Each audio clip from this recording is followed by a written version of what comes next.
Lengthy negotiations and endless disputes have plagued the WTO for ages, and that's why everyone's now talking about the WTO reform. But the concept reform certainly means different things to different parties, right? What developing countries mean by reform is certainly different from the ideas being pushed by some developed countries under the guise of reform. So did the MC12 send a positive signal? What are the major areas, do you think, that need reforming? No, I don't think it sent a positive signal on reform because most of the endeavors still was small ball endeavors, and this small ball endeavors is not going to lead to a transformational reform of the WTO, and it needs to be of a transformational nature. Let me make 2 points out here. And the first one is a little bit philosophical. You know, we've heard about the Kindleberger trap, where we had the existing hegemon or the existing superpower underwriting the system.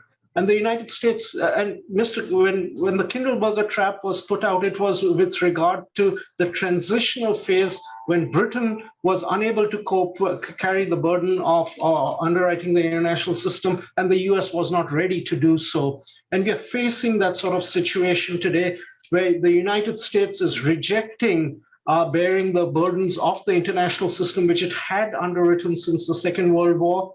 And China and the developing world is not yet ready to step up to the plate out here. The second point I will make out here is that it is in China's interest now to step up in a big way. I'm not talking just purely in terms of MC12, but in terms of broader WTO functioning. And the reason for this is this. China became a trade superpower following its accession to the WTO in 2001.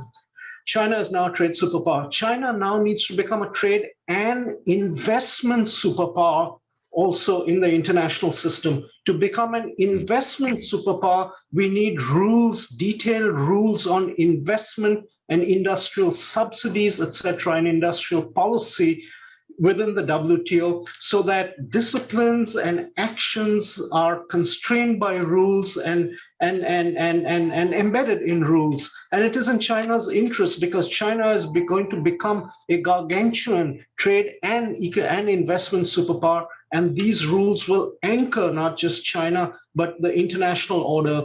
And since the US is not willing to step up and not ready to step up, I think the time has come for China to show that it can do these reforms, including in terms of global rulemaking at the WTO.